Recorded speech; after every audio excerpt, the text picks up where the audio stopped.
प्रिय बच्चों, वातायन हिंदी की कक्षा में आप सभी का स्वागत है।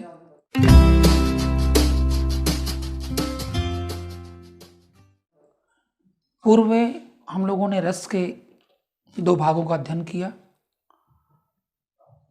पाठ्यक्रम को देखते हुए रस के जो तीसरा भाग आपके सम्मुख हम उपस्थित कर रहे हैं, निश्चित रूप से वह एग्जाम की दृष्टि से तो महत्वपूर्ण है ही, साथ साथ में जो प्रतियोगी परीक्षाएं हैं उनकी दृष्टि से भी तमाम प्रश्नों को सुलझाने में आपको सहयोग मिलेगा।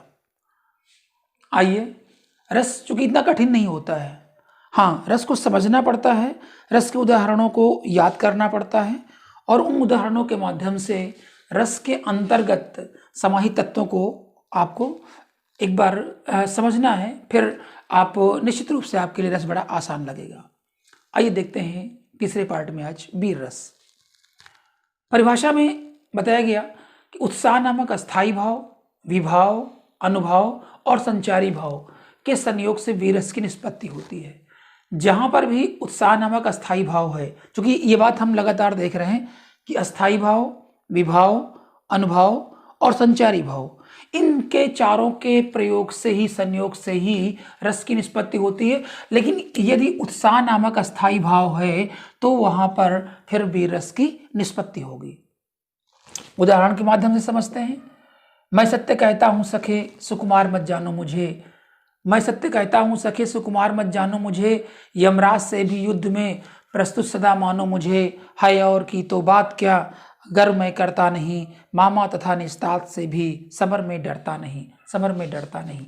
अब स्पष्टीकरण का देखें। अस्थायी भाव क्या हो गया? उत्साह हो गया। अभिमन्यु के माध्यम से इस उदाहरण को प्रस्तुत किया गया है। अभिमन्यु ने कहा, यहां पर देखा जा रहा है कि हृदय में उत्साह नामक अस्थायी भाव उत्पन्न हुआ है, क्योंकि हमारे शरीर में सारे के सारे अस्थायी भाव बने रहते हैं, अस्थायी रूप से बने रहते हैं, और जो भी बाहर अनुभाव, विभाव और संचारी भाव प्रयुक्त होता है, इनसे वह जागृत हो जाते हैं। आलंबन क्या हो गए? कौरव सेना हो गई, कौरव हो गए, सामने कौरव दल है, आलंबन हो गया। उद्दीपन क्या हो गया? अभेद चक्रव्यूह की रचना। जो इन्होंने चक्रव्यूह की रचना की है, ये उद्दीपन है, और भी तेज करने वाला है, और भी बढ़ाने वाला है। वीर रस को और भी उद्दीप्त तेज करने वाला आपका हो गया अभेद चक्रव्यूह की रचना। अब देखते हैं अनुभाव। अनुभाव क्या होता है? कायिक होता है। अभिमन्यु के वाक्य, अभिमन्यु जैसे से वीर वाक्यों का प्रयोग कर रहे हैं, उनके अंदर वीरता का संचार हो रहा है, तो वह अनुभाव के अंतर्गत समाहित हो जाता है। संचारी भाव आपका हो जाएगा गर्व, औत्सुक, औत्सुक उत्सुकता। इस संचारी भाव में गर्व और उत्सुकता आदि जो हैं वह संचारी भाव के अंतर्गत आ रहे हैं। कहने का आशय हो गया कि हम ये देख रहे हैं यहाँ पर जब उत्साह अस्थायी भाव, विभाव, अनुभाव से युक्त है तो वहां पर वीर रस की निष्पत्ति हो जाती है। अगला उदाहरण देखते हैं। सिंहासन हिल उठे राजवंशों ने, भ्रकुटी तानी थी। बूढ़े भारत में फिर से आई नई जवानी थी। देखा जाए तो भारत की उस स्थिति में जहां एक नई तरुणाई को लेकर के बूढ़े भारत में फिर से आई नई जवानी थी। कब? बोले राजवंशों ने जब भ्रकुटी तानी थी। भ्रकुटी तानी थी, उत्साह अस्थायी भाव जागृत हुआ, और जब उत्साह नामक अस्थायी भाव जागृत हुआ तो सिंहासन हिल उठे राजवंशों ने। लोगों के अंदर एक कंपन हुआ, एक जागृति आई, और वो जागृति जब विभाव, अनुभाव और संचारी भाव के संयोग से युक्त हुई तो वहां पर वह उत्साह नामक अस्थायी भाव पूर्ण हुआ और फलतः वीर रस की निष्पत्ति हुई।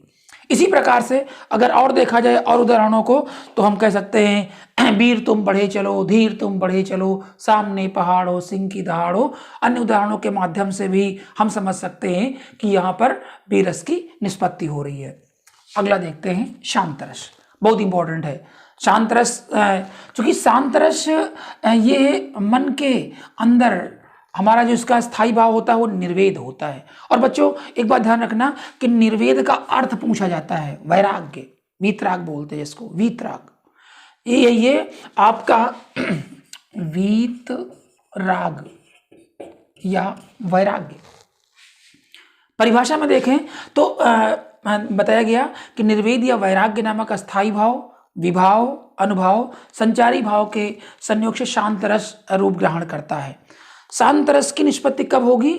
जब एक मन को सुख शांति की अनुभूति हो, जब मन बाह्य क्रियाकलापों से अलग हट करके और एक सुखद अनुभूति कर रहा हो, वहां पर ये संसार से वैराग्य उत्पन्न हो जाता है और वहां आपका ये शांत रस प्रकट हो जाता है। जैसे उदाहरण देखते हैं, अब लव नसानी अब ना नसई हो।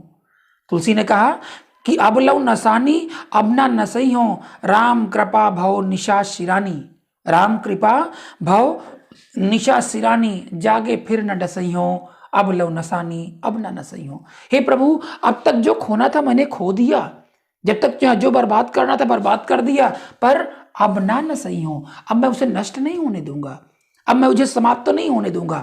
तुलसी ने कहा कि प्रभु जो अब तक हो गया वो समाप्त तो हो गया, नष्ट हो गया, लेकिन मैं आगे अब उसको और नष्ट नहीं करूंगा। क्यों? बोले राम कृपा भव निशा शिरानी, राम की कृपा से ये रात्रि बीत गई, शिरानी बीत गई, जागे फिर सही हो।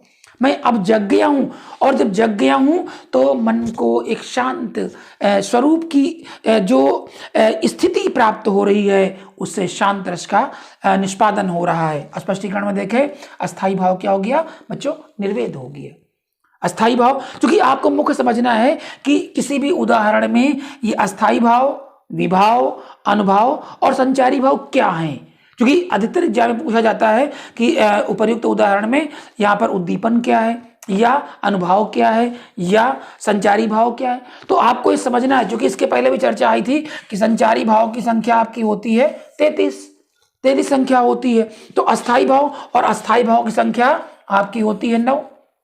अस्थाई भाव 9 होते हैं, 9 रस होते हैं और 9 ही अस्थाई भाव होते हैं। तो अस्थाई भाव का आपका निर्वेद हो गया। उद्दीपन आपका हो जाएगा तेज करने, यानी इंद्रियों का उपहास। ये इंद्रियां बड़ी बलवती होती है, और इन बलवती इंद्रियों को किस प्रकार से नियंत्रित किया जाए, तुलसी ने बताया ये संतों की शरण से ही प्राप्त होता है, संतों के सन्मार्ग से ही प्राप्त होता है। उद्दीपन में है इंद्रियों का उपहास।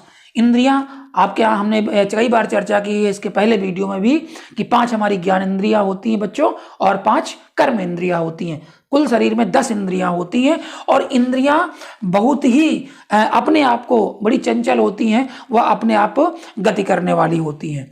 अनुभव क्या हुआ? राम के चरणों में प्रेम होना, राम कृपा हो गई क्या? अनुभव। अगर वो अनुभव नहीं होता तो राम कृपा, फिर हमारे अंदर, हमारे मन के अंदर स्वतः भगवान के प्रति अनुराग जागृत नहीं होता। अनुभव हो गया राम के चरणों में प्रेम होना, राम के चरणों के प्रति अनुराग उत्पन्न होना। और संचारी भाव आपका हो गया धृति, वितर्क आदि। धृति का अर्थ बच्चों होता है धैर्य, धृति धैर्य होता है। क्योंकि आप इस बात को समझते चले कि जो हमारे 33 ये संचारी भाव हैं, इनकी जो संख्या है, इनकी, क्योंकि यहाँ पर हमारे यहाँ एग्जाम में आ जाता है संचारी भाव धृति का अर्थ होगा, तब हम समझ नहीं पाते, फिर हम क्या करें। इसलिए जहाँ तक हमारे कोर्स में जो भी आ रहे हैं, हमारे जो पाठ्यक्रम में आ रहे हैं, उन शब्दों को हम क्लियर करते चलते हैं। जब भी आप वीडियो को देखेंगे तो आपको लगेगा कि नहीं, ये हमारे महत्वपूर्ण जो अंग हैं ये भी समझाए जा रहे हैं और ये हमारे लिए आवश्यक है। धृति हो गया, वितर्क हो गया। अब दूसरा उदाहरण से तरह देख रहे हैं हम, क्योंकि मन रे कागज का पुतला, मन रे कागज का पुतला, लागे बूंद विनस जाए छिन में, गर्भ करे काहे इतना। बच्चों, कबीर ने कहा इसको। किसने कहा? कबीर ने। कबीर ने कहा कि मन रे, यहाँ मन को सुख शांति एकदम, जब तक शांति मिलती है तो लगता है कि नहीं यहाँ शांत रस का निष्पादन हो रहा है। मन रे कागज का पुतला, लागे विनसी बूंद विनस जाए छिन में। एक ही बूंद आती है, क्योंकि जैसे जल होता है, कागज का पुतला है, और एक ही बूंद से ये विनस जाए, नष्ट हो जाएगा छिन में, गर्भ का है करे का है इतना। तो किस बात का गर्व कर रहा है? शांत रस हो गया। शांत रस के माध्यम से भी हम यहाँ देख रहे हैं, एक उदाहरण के माध्यम से हम और देख सकते हैं। सुन मन मूढ़ सिखावन मेरो, सुन मन मूढ़ सिखावन न मेरो,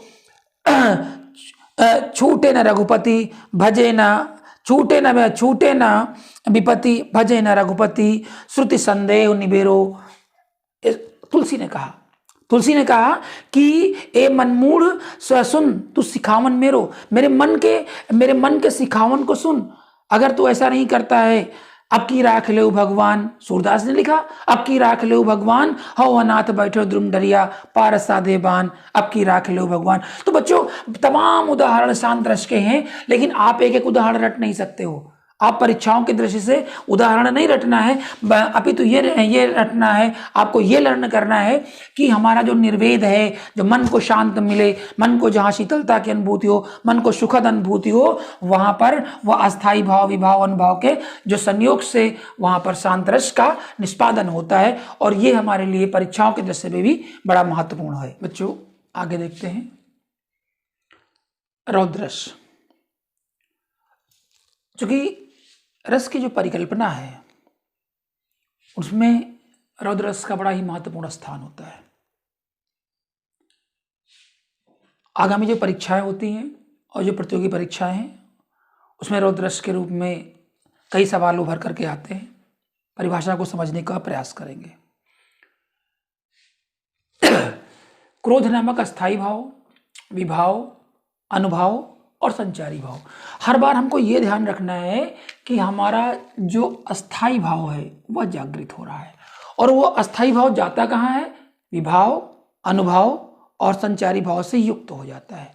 जब संचारी भाव से युक्त होता है क्रोध नामक अस्थाई भाव, और अस्थाई भाव फिर क्या है, इस पे चर्चा हमारी बृहद हो चुकी है, क्योंकि वे भाव जो मन में अस्थायी रूप से विद्यमान रहते हैं, परंतु उसी प्रकार का वातावरण पा करके विभाव, अनुभाव, संचारी भाव के संयोग से वह रौद्र रस का रूप धारण कर लेते हैं, अर्थात रौद्र रस की निष्पत्ति होती है।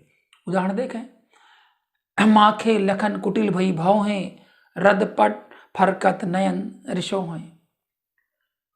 रामचरितमानस में तुलसीदास जी ने लिखा, जब धनुष भंग हो गया और धनुष भंग के पूर्व जनक ने जैसे ही कहा कि ये जानकी का विवाह नहीं है, लक्ष्मण जी का क्रोध चढ़ गया और माखे लखन कुटिल भई भौहें, क्रोध आ गया और उनकी भौहें तन गई, रडपट फरकत, रदपट होंठ फड़कने लगे, नयन रिसोहें, आंखें तन गई। तो स्पष्टीकरण आपका हो जाएगा, अस्थाई भाव आपका होगा क्रोध, लक्ष्मण को क्रोध आ गया। आश्रय यहाँ पर लक्ष्मण है, अनुभाव लक्ष्मण के वचन, क्योंकि आगे उसमें उदाहरणों में देखेंगे तो लक्ष्मण ने वहाँ बहुत कुछ कहा था, कंदुक युव ब्रह्मांड उठावो। अगर अनुशासन मिलता तो कंदुक की भांति गेंद की तरह इस ब्रह्मांड को मैं उठा लेता। अनुभाव यहाँ लक्ष्मण के वचन हो गए, और उद्दीपन क्या है? होठों का फड़कना, भौं का तनना, क्रोध के लक्षण, और भी क्रोध का बढ़ना। उद्दीपन में लक्ष्मण के होठों का फड़कना, भौं का तनना, ये क्या हो गया? उद्दीपन हो गया। संचारी भाव अगर हम देख रहे हैं तो गर्व है, आवेग है, उग्रता है। लक्ष्मण, ये रामचरितमानस का जो उदाहरण है जहाँ पर धनुष भंग होता है, तो आप यहाँ देखेंगे कि अस्थाई भाव क्रोध हो गया, आश्रय लक्ष्मण हो गए, लक्ष्मण के वचन अनुभाव हो गए, और संचारी भाव जो आपका आ रहा है गर्व, आवेग, उग्रता वगैरह है। इस प्रकार से यहाँ पर देखा जाएगा तो रौद्र रस की निष्पत्ति हो रही है। अगले उदाहरण को देखते हैं। श्री कृष्ण के सुन वचन अर्जुन क्रोध से जलने लगे। श्री कृष्ण के सुन वचन अर्जुन क्रोध से जलने लगे, सब शोक अपना भूल कर करतल युगल मलने लगे। यहाँ पर देखा जाए तो अपने शोक को भूल करके, जैसे ही भगवान श्री कृष्ण ने कहा अर्जुन से महाभारत में, तो आप देखेंगे कि वहाँ पर वो अपना शोक भूल करके करतल युगल मलने लगे, अर्थात उनको क्रोध आ गया, और क्रोध जैसे ही आता है वहाँ पर आपका रौद्र रस की निष्पत्ति होती है। इसी प्रकार से और भी हम उदाहरण देखते हैं। बताया गया है, सुनो राम जय शिव धन तोरा, रामचरितमानस में। और रामचरितमानस के अतिरिक्त वहाँ पर जैसे ही धनुष भंग हुआ तो एक और चित्र आपके सम्मुख प्रस्तुत है। सुनो राम जी शिव धन तोरा, सहस बाहु समसो रूप मोरा, और सो बिलगाई बिहाई समाजा, सो बिलगाई बिहाई समाजा, न तो मारे जइहे सब राजा। नहीं तो सारे के सारे राजा मारे जाएंगे। यहाँ पर परशुराम जी ने पूरी सभा को संबोधित करते हुए कहा कि सुनो राम, राम तुम जो बोल रहे हो, सुनो राम जय शिवधन तोड़ा, जिसने शिव का धनुष तोड़ा है, सुनो राम जय शिवधन तोड़ा, साहस बाहु वो सहस्त्रा बाहु की तरह मेरा शत्रु है, साहस बाहु सम स्वरूप मोरा, सो बिलगाई, उसे अलग करो, उसे पृथक करो समाज से, सो बिलगाई बिहाई समाजा, न तुम्हारे जय हैं सब राजा, नहीं तो सारे के सारे राजाओं का विनाश कर दूंगा। तो यहाँ पर ना देखा जाए तो परशुराम जी को क्रोध आ गया, और जब क्रोध आया तो उन्होंने सारे राज समाज को जनक की सभा में इस प्रकार से वो ललकारने लगे, जनक सभा को संबोधित करते हुए कि राम तुम तो बड़ी सरल हो, सौम्य हो, लेकिन यहाँ पर जिसने शिव का धनुष तोड़ा है, अगर उसे अलग नहीं, उसे पृथक नहीं किया जाएगा तो निश्चित रूप से मेरे उस कारण से सारे राजाओं का समापन हो जाएगा। बच्चों, ये रस बड़े ही सरल है, बड़े, लेकिन एक बार हमें समझने की आवश्यकता होती है। जब हम उनको समझते हैं तो हमें ऐसा लगता है कि हमारे लिए जो एग्जाम आने वाले होते हैं, जो परीक्षाएं हों, उनके लिए बड़ी महत्वपूर्ण सार्थक और सिद्ध होते हैं। मैं आपसे कहूँगा कि आप वातायन हिंदी को सब्सक्राइब अवश्य करें, जिससे कि आपको और बेल आइकन को प्रेस करने से जो भी हमारी प्रतियोगी परीक्षाओं के वीडियो जारी होंगे वो आप तक पहुँचते रहेंगे। धन्यवाद।